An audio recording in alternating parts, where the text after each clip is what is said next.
Kalau PKS ya kita tidak menyesal.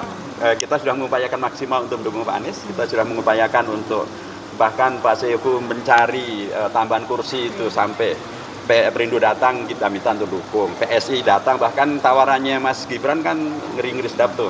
Kan dia bilang lebih baik yang menurut beliau yang paling pas untuk jadi gubernur Jakarta adalah pemenang pemilu Jakarta, itulah PKS dan itu Pak Saihu. Apakah Pak Saihu kemudian tergiur dengan hal itu? Kan enggak, justru dia mengajak Mas Gibran, PSI untuk dukung aman, Anies dan Sohibul Iman. Pak Presiden PKS sampai dalam forumnya PKB, di situ justru beliau mengajak untuk PKB mendukung Pak Anies Sohibul Iman.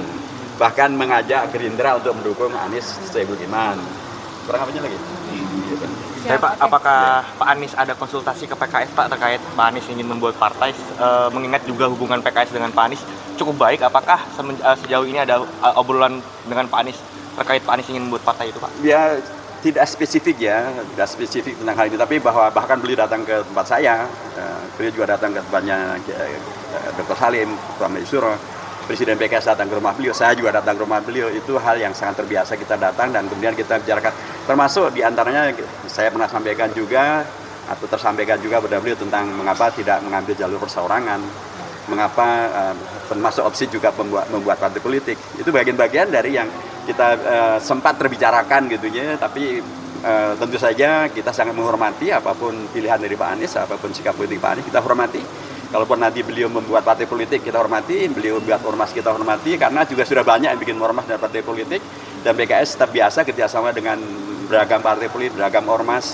Dan itu artinya adalah kalaupun nanti beliau bikin partai atau beliau bikin ormas, bukan berarti silaturahim putus, bukan berarti kemudian harus menghadirkan kondisi berseberangan, bermusuhan, enggak. Kita sudah sangat terbiasa, dan PKS sendiri sudah juga mempunyai track record yang dalam konteks Jakarta relatif terukur ya. 2004 PKS dimenangkan oleh warga Jakarta dengan persentasenya 25%, sehingga kita bisa ngusung sendiri. Dan itu kemudian tahun 2007 karenanya kita menghadirkan Pak Adang dan Bang Dani kan, calon gubernur dan wakil gubernur. Dan itu yang tidak terjadi tahun 2024 karena kita hanya menang dengan 17%, mengakibatkan tidak bisa mencalonkan sendiri.